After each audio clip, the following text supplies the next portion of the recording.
मेरा भाई मेरे पास आया और चिल्लाकर मेरे पे बोला कि आज तुमने हमारे घर की इज्जत मिट्टी में मिला दी। 16 साल की उम्र में आते-आते मैं एक बच्चे की माँ बन गई। एक 16 साल की लड़की के लिए माँ बनना कितना पेनफुल हो सकता है, इसे आप समझकर भी नहीं समझ सकते। मेरे भाई ने मुझ पे हाथ छोड़ दिया और उसने मुझे इतना मारा, शायद वो मार मैं ज़िंदगी में कभी भूल पाऊँगी। सॉरी।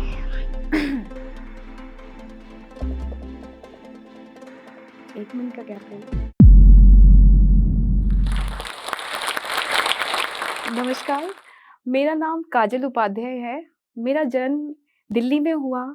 दिल्ली के आईआईटी कैंपस में मेरा बचपन बीता।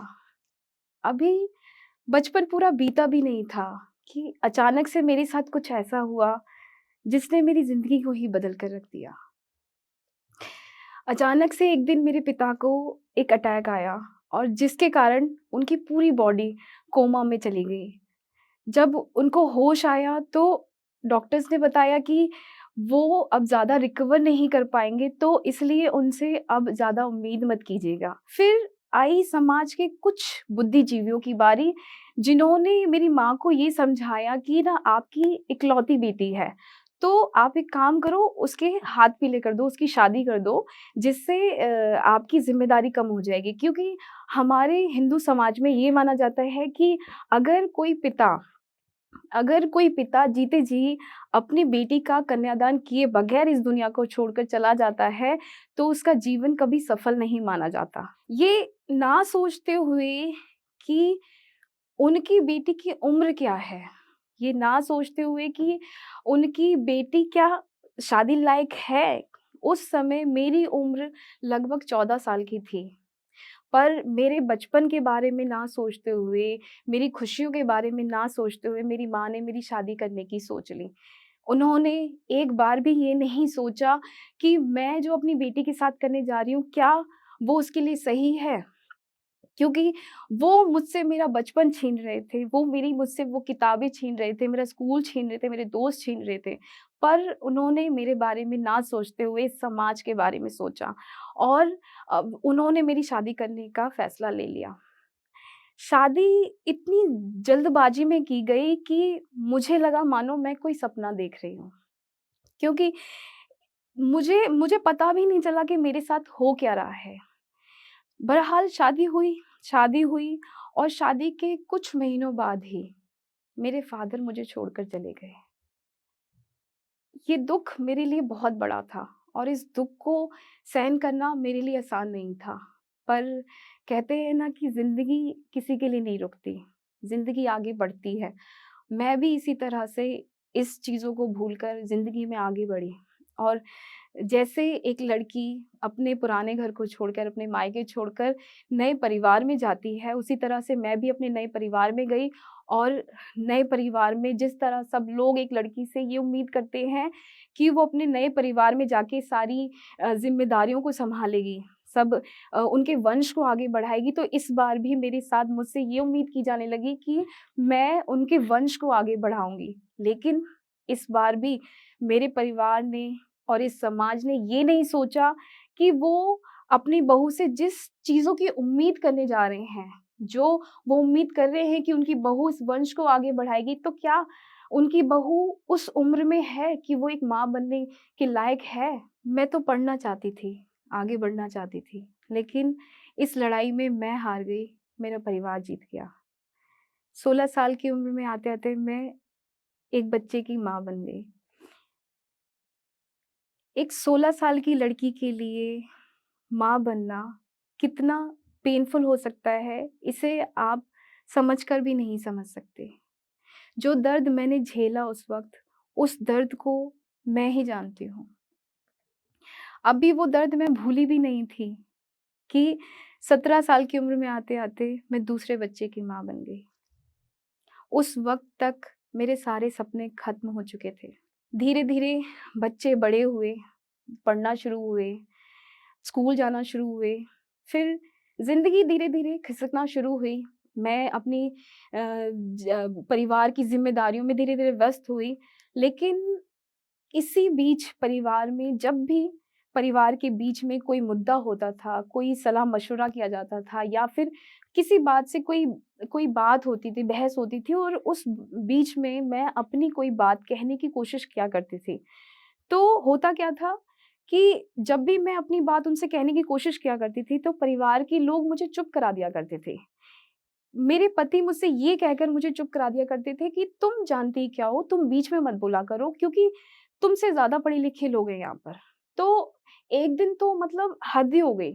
एक दिन क्या हुआ कि मेरे ही परिवार के एक सदस्य से मेरी बहस हो गई और उस बहस में मेरे ही परिवार के सदस्य ने मुझसे ये कहा कि तुम मुझसे बहस मत करो, कि तुम कुछ नहीं जानती, मैं तुमसे ज़्यादा पढ़ा-लिखा हूँ। मैं 10वीं पास हूँ, 10वीं पास। और जब उन्होंने मुझसे ये कहा कि मैं 10वीं पास हूँ, तो मुझे लगा कि आज मेरे सामने वो चुनौती खड़ी की है कि जो 10वीं मेरे लिए कुछ नहीं थी। जब अगर मैं पढ़ रही होती तो शायद मैं आज बहुत कुछ होती, पर आज मेरे लिए 10वीं बहुत बड़ी चीज़ है। आज मुझे ये कहकर कि तुम 10वीं पास भी नहीं हो, ये कहकर मुझे ताना दिया जा रहा है, तो अब बस बहुत हो गया, अब मैं इसको ज़्यादा सहन नहीं करूँगी। अब कुछ भी हो जाए मुझे 10वीं पास करनी है। अगले दिन मैंने अपने घर पे झूठ बोल के कि मैं अपनी माँ के घर जा रही हूँ, मैं सीधा सीबीएसई के ऑफ़िस पहुँच गई। जब मैं सीबीएसई के ऑफ़िस पहुँची तो मैंने वहाँ जाकर उनको बोला कि मुझे 10वीं की परीक्षा देनी है। तो उन्होंने मुझे ये बताया कि आप ये फ़ॉर्म लो और इस फ़ॉर्म को फ़िल करके उसमें किसी भी स्कूल के प्रिंसिपल के सिग्नेचर करवा लीजिए या फिर कोई भी गेज़ेटेड ऑफ़िसर, कोई अधिकारी उसके सिग्नेचर करा के ये फ़ॉर्म आप सबमिट करा दीजिए। पर प्रॉब्लम ये थी कि मैं किसी स्कूल के प्रिंसिपल को जानती नहीं थी क्योंकि पढ़ाई छोड़े हुए 7-8 साल हो चुके थे और अब इतने दिनों बाद मुझे कौन सिग्नेचर करके देता। तो मेरे दिमाग में मेरी एक फ्रेंड का नाम आया। उस टाइम पे मेरी फ्रेंड सरकारी नौकरी कर रही थी, वो एलआईसी में मैनेजर थी। तो मुझे लगा कि वो शायद मेरी मदद कर सकेगी। तो अगले दिन मैं फिर दोबारा से झूठ बोल के कि मैं माँ के घर जा रही हूँ, मैं उसके घर के लिए निकल पड़ी। तो उनके पास लेके गई तो उन्होंने मेरा फॉर्म लेकर सिग्नेचर कर दिए। जब फॉर्म सिग्नेचर होके मेरे हाथ में आया तो मेरे लिए एक बहुत बड़ी प्रॉब्लम सॉल्व हो गई थी। बहुत खुशी थी कि चलो मेरी इतनी बड़ी प्रॉब्लम सॉल्व हो गई, अब मैं 10वीं का पेपर दे सकती हूँ। लेकिन प्रॉब्लम यहाँ खत्म नहीं हुई थी बल्कि शुरू हुई थी क्योंकि ऑलरेडी मैं वहाँ पहुँचने में, साइन कराने में इतनी देर हो चुकी थी कि अब अंधेरा होने वाला था और घर पहुँचते-पहुँचते मुझे लगभग अंधेरा हो गया था। घर में सबको पता चल गया था कि मैं अपने माँ के घर नहीं हूँ। अगर मैं अपनी माँ के घर नहीं हूँ, तो मैं कहाँ हूँ? मुझे नहीं पता उस दिन मेरे हस्बैंड ने मेरी माँ से, मेरे भाई से क्या बोला? क्योंकि मुझे बार-बार मेरे हस्बैंड के फ़ोन आ रहे थे, मेरी माँ का फ़ोन आ रहा था और मैं डर के मारे किसी के फ़ोन नहीं उठा रही थी। जब मैं वहाँ अपने मायके पहुँची घबराते हुए, तो वहाँ पर मेरे हस्बैंड खड़े हुए थे, मेरा भाई, मेरी माँ बहुत गुस्से में खड़े हुए थे। तो हिम्मत करके जब मैं उनके पास गई तो मेरा भाई मेरे पास आया और चिल्लाकर मेरे पे बोला कि आज तुमने हमारे घर की इज़्ज़त मिट्टी में मिला दी। तुमने हमारी नाक काट दी। हम नहीं जानते कि तुम मेरे साथ कि हमारी फैमिली के साथ ऐसा करोगी। जब मैंने ऐसा सुना तो मैं समझ गई थी कि मेरे बारे में पता नहीं क्या-क्या बातें हुई हैं, मेरे को कितना गलत समझा गया है। ऐसा कहते हुए मेरे भाई ने मुझ पे हाथ छोड़ दिया और उसने मुझे इतना मारा, शायद वो मार मैं ज़िंदगी में कभी भूल पाऊँगी। उस दिन वो मार खा के मेरी ऐसी हालत थी कि मैं अपने पैरों पर भी खड़ी नहीं हो पा रही थी। पर झूठ तो मैंने बोला था, झूठी झूठ तो मैं बोलकर गई थी और परिवार के सामने झूठी भी बन ही गई थी। और अब इस सिचुएशन में घरवालों को सच बताना कि मैं कहाँ गई थी, मुझे ये डर था कि घरवाले मेरा फ़ॉर्म छीन कर उसके टुकड़े-टुकड़े करके उसे डस्टबिन में डाल देंगे। तो मैं ये नहीं चाहती थी, जिसके लिए मैं इतने दिन से भाग रही थी, उसे मैं डस्टबिन में नहीं देखना चाहती थी। तो मैंने तय कर लिया था कि ये मार मैं आज खा लूँगी। लेकिन एक समय बाद मैं घरवालों को ये साबित कर दूँगी कि मैं गलत नहीं थी। मैंने ऐसा कोई काम नहीं किया, जिसके लिए मेरे परिवार को शर्मिंदा होना पड़े। कुछ दिन बाद जब चीज़ें थोड़ी शांत हुई, तो मैंने अपने हस्बैंड से बोला कि मैंने 10वीं का फॉर्म भर लिया है और मैं 10वीं की परीक्षा देना चाहती हूँ। तो कहीं न कहीं मेरे हस्बैंड मेरी ज़िद के आगे थोड़ा-सा झुक गए। उन्होंने कहा कि इतना सब कुछ होने के बाद भी अगर तुम 10वीं की परीक्षा देना चाहती हो तो ठीक है, परीक्षा तो दे दो, लेकिन घर की सभी ज़िम्मेदारियों को अच्छी तरह निभाओगी, बच्चों की परवरिश में कोई कमी नहीं आनी चाहिए। मैं मान गई, बस मुझे कैसे भी करके 10वीं की परीक्षा देनी थी। मेरे हस्बैंड को कहीं न कहीं लगता था कि इतनी सारी घर की चीज़ें हैं, पढ़ने का समय तो मिलता नहीं है। ठीक है, होने वाला कुछ है नहीं, पास-वास तो होगी नहीं, पर ठीक है, इसकी ज़िद को पूरा कर देते हैं। तो 10वीं का मैंने पेपर दिया बहुत अच्छी तरह, बहुत मेहनत करके मैंने पढ़ाई करी, पेपर दिया और जिस दिन रिज़ल्ट आने वाला था, मैं अपने हस्बैंड के साथ रिज़ल्ट लेने के लिए सीबीएसई गई। उस दिन मेरे हस्बैंड हैरान थे क्योंकि मैं बहुत अच्छे नंबरों से मैंने 10वीं पास की थी और मैं तो बहुत खुश थी कि मैंने एक जंग पार कर ली है, मैंने मतलब एक जंग जीत ली है और मेरे हस्बैंड को यकीन नहीं हुआ कि अरे! इसने तो मतलब करके दिखा दिया, इसने 10वीं पास कर ली। उससे ज़्यादा खुशी जब हुई, जब मैं घर आई और जब मेरे फादर इन लॉ जो कि मेरे ससुर जी, उन्होंने जब ये बात सुनी कि मेरी बहू ने 10वीं पास करी है और बहुत अच्छे नंबरों से पास करी है, तो वो बहुत खुश हुए। मैं उनके जब उन्होंने मुझसे ऐसी बात की ना, मैं बहुत हैरान हुई कि मेरे ससुर जी मुझसे ऐसी बात कह रहे हैं कि उन्होंने मुझसे उस दिन कहा कि मुझे अपनी बहू पे बहुत गर्व है। तो मेरे अंदर भी एक लालच दोबारा से आ गया कि मैंने जब 10वीं कर ली तो फिर मैं 12वीं क्यों नहीं कर सकती? मैं आगे की पढ़ाई क्यों नहीं कर सकती? पर इस बार ये था कि ना परिवार को दिखाना है कि इस बार मैं टफ सब्जेक्ट लूँगी और ना परिवार को दिखा दूँगी कि मैं ना ऐसे बुद्धू नहीं हूँ, मैं मेहनत कर सकती हूँ, पढ़ाई में मेहनत कर सकती हूँ। तो मैंने तय कर लिया कि मैं अब की बार ना 12वीं करूँगी, वो भी कॉमर्स से। तो इसके लिए मैं और मेरे हस्बैंड सीबीएसई के ऑफ़िस दोबारा गए और जब वहाँ हम पहुँचे तो उन्होंने मुझसे कहा कि अगर आपको 12वीं करनी है, वो भी कॉमर्स से करनी है, तो वो आप घर बैठ के नहीं कर सकते। तो मन मार के मैं अपने फादर इन लॉ के पास गई। जब उनके पास गई, तो उन्होंने फिर दोबारा से मेरे को एक बात कही। उन्होंने मुझसे कहा कि पढ़ने के लिए स्कूल ही तो जाना है ना, कौन-सा कोई गलत काम कर रहे हो? ये तो बहुत अच्छी बात है और अगर तुम समाज को देखोगे तो ज़िंदगी में कभी आगे नहीं बढ़ पाओगे। तो जब उन्होंने मुझसे ऐसी बात कही तो मेरे अंदर एक आत्मविश्वास जाग गया कि वाक़ई में मैं कोई गलत काम तो करने वाली नहीं हूँ। मैं स्कूल ही तो जा रही हूँ पढ़ने के लिए। तो ये था कि नहीं, मैं स्कूल भी जा सकती हूँ पढ़ने के लिए, मेरा ये सपना भी पूरा हो जाएगा। तो अगले दिन मैं अपना 10वीं का रिज़ल्ट लेकर स्कूलों में गई और जब मैं स्कूलों में गई तो वहाँ ऑलरेडी इतने सारे बच्चे थे जो इतने अच्छे-अच्छे नंबरों से पास हुए थे, लेकिन उनका खुद का एडमिशन नहीं हो रहा था। ये था कि नहीं, यहाँ नहीं हुआ तो कोई दूसरे स्कूल में होगा। तो मैं दिल्ली में बहुत सारे स्कूलों में गई, फिर मैं लाजपत नगर के स्कूल में गई, वहाँ वहाँ गई तो वहाँ भी नहीं हुआ। फिर एक स्कूल था डिफेंस कॉलोनी में, फिर मैं जब वहाँ पहुँची तो उन्होंने मुझसे कहा कि ना, जब उन्होंने भी मुझसे मना कर दिया तो मैंने उनसे कहा कि आप सबसे कहते हैं कि समाज से बोलते हैं कि बेटी को पढ़ाओ, बेटी बेटी को आगे बढ़ाओ, बेटी पढ़ाओ, लेकिन जब सच्ची में बेटी पढ़ना चाहती है तो आप उसको रोकते हो।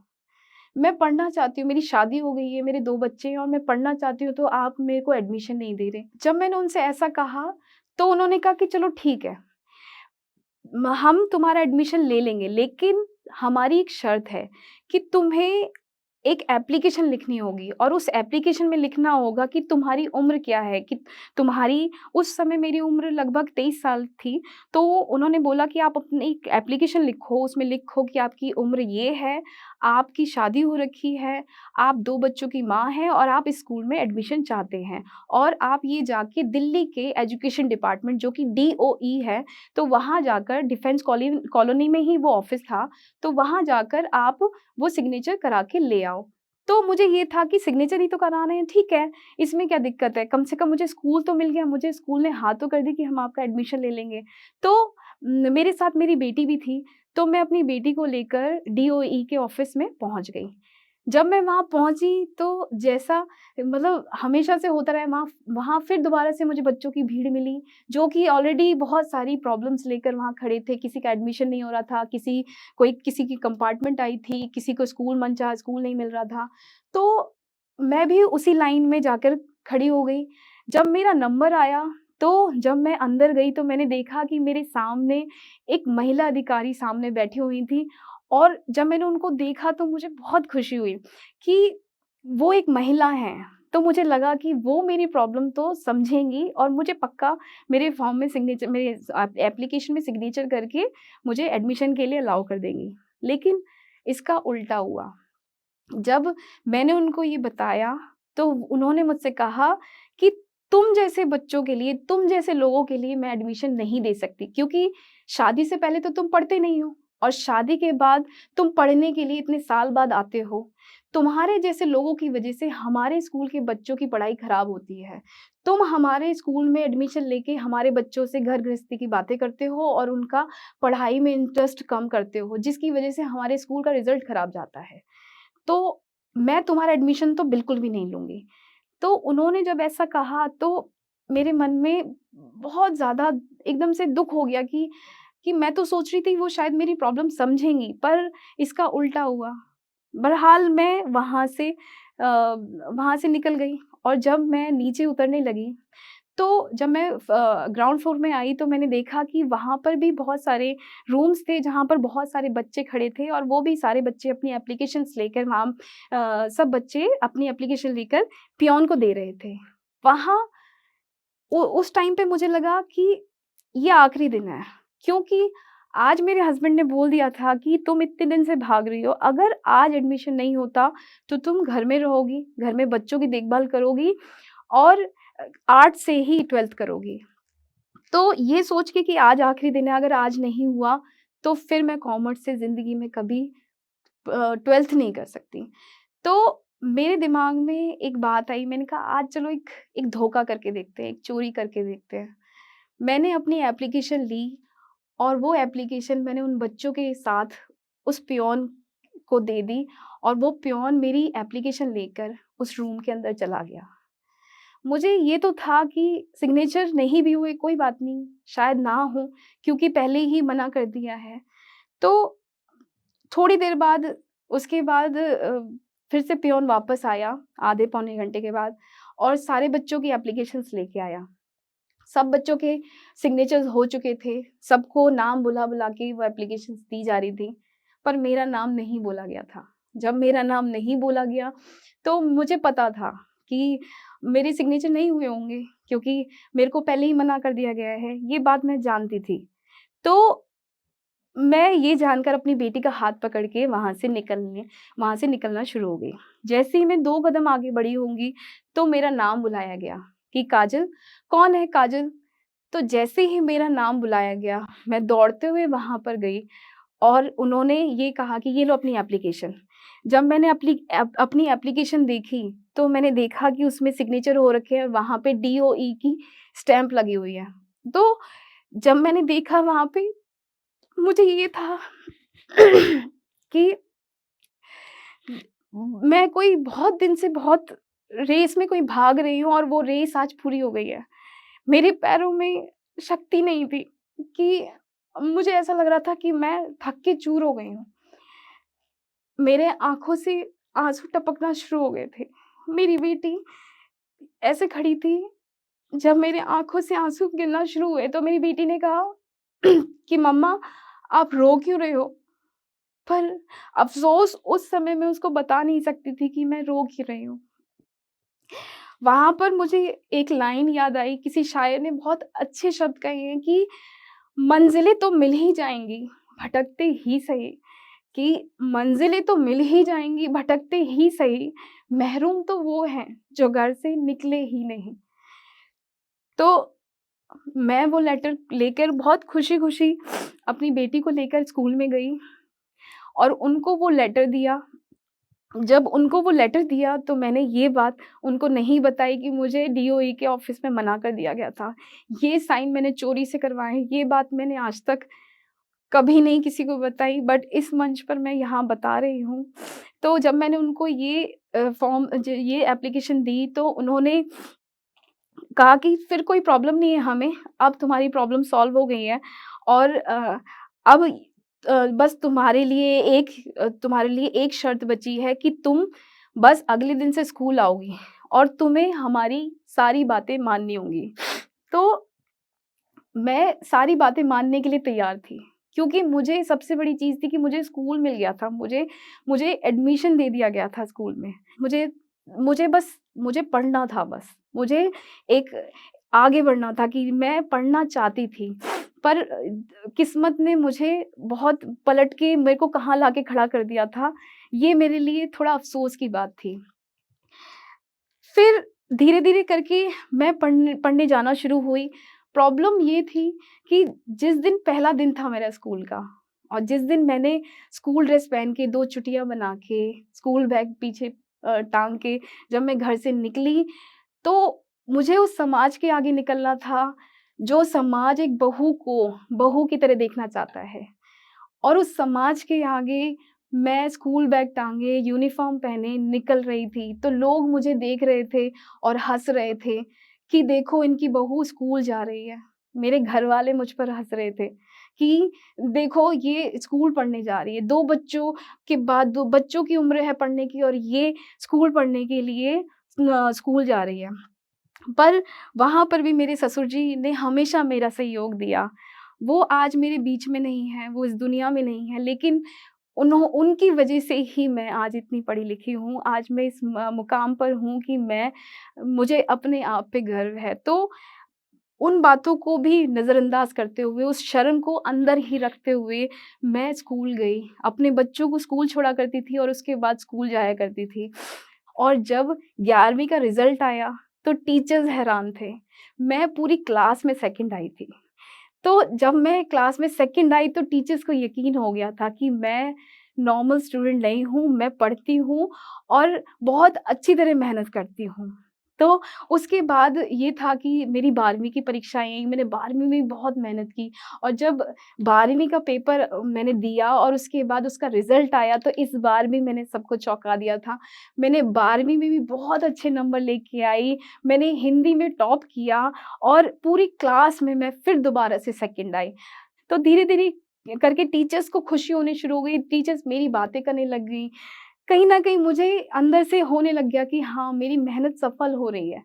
तो जब 12वीं का रिज़ल्ट आया और जब मैं 12वीं का रिज़ल्ट लेने स्कूल में गई, तो मेरे हस्बैंड मेरे साथ में थे। मेरे दोनों बच्चे साथ में थे। तो जब मैं वहाँ पहुँची, तो मेरी जो प्रिंसिपल थी स्कूल की, वो मेरे पास आईं और उन्होंने मेरे हस्बैंड से आकर ये कहा कि आप समाज के लिए एक मिसाल हो। क्योंकि आपने समाज के लिए एक उदाहरण दिया है कि आप अपनी बीवी को पढ़ा रहे हो, शादी के बाद भी पढ़ा रहे हो, क्योंकि हर कोई ऐसा नहीं करता। उस दिन मेरे हस्बैंड को लगा कि मैं तो कभी उसको पढ़ाना चाहता ही नहीं था। कितनी बार हुआ कि हमारी घर की लड़ाइयों में मैंने उसकी किताबें फाड़ दी। तो आज जो चीज़ के लिए मैंने उसे रोका था, वही चीज़ समाज में मुझे इज़्ज़त दे रही है, मुझे सम्मान दे रही है। ये ये तो मेरे लिए बहुत बहुत खुशी की बात है। तो उस दिन मेरे हस्बैंड की आँखों में भी आँसू आए कि मैंने उसको कितना रोका पढ़ने के लिए, पर उसने आज मुझे समाज के बीच में गर्वित किया है, समाज में सम्मानित किया है। मेरे सारे सपने पूरे होते जा रहे हैं। फिर जो मैंने सपने में भी नहीं सोचा था कि मैं कभी कॉलेज जाऊँगी, वो भी सपना मेरा पूरा हुआ। मेरा अ, एडमिशन कालिंदी कॉलेज में हुआ। मैंने वहाँ से अपनी ग्रेजुएशन पूरी की, फिर उसके बाद मेरी मास्टर्स पूरी हुई। फिर टीचिंग के लिए मैंने बीएड कंप्लीट की और टीचिंग के बहुत सारे एग्ज़ाम्स जैसे सीटेट, सीटेट, राजस्थान टेट और उत्तराखंड टेट और बहुत सारे केवी के गेस्ट टीचर्स के एग्ज़ाम निकाले। तो मेरे अंदर ये था कि नहीं अब मैंने बहुत मैं मेरे अंदर एक संतुष्टि थी कि नहीं अब मैं बहुत जो मैं करना चाहती थी मैं कर चुकी हूँ। और और आज वो लोग जो मुझे ताना देते थे कि तुम कितनी पढ़ी-लिखी हो, तुम 10वीं पास भी नहीं हो, वही लोग आज मुझसे बहुत सारी चीज़ों में सलाह-मशवरा करते हैं। तो मैं समाज की औरतों से यही कहना चाहूँगी कि पढ़ाई की कोई उम्र नहीं होती, शुरुआत की कोई उम्र नहीं होती। अगर किसी की पढ़ाई छूट गई है तो वो कभी भी उसे शुरू कर सकते हैं और समाज में एक काबिल बन के अपने आप को दिखा सकते हैं। आखिरी में मैं चलते हुए बस एक लाइन बोलना चाहूँगी कि आज मुझे अपने आप पे गर्व है कि आज मैं एक अनपढ़ नहीं हूँ। धन्यवाद। इस वीडियो के बारे में अपनी राय नीचे कमेंट सेक्शन में हमें बताएं और अपने दोस्तों के साथ ये वीडियो शेयर करना ना भूलें।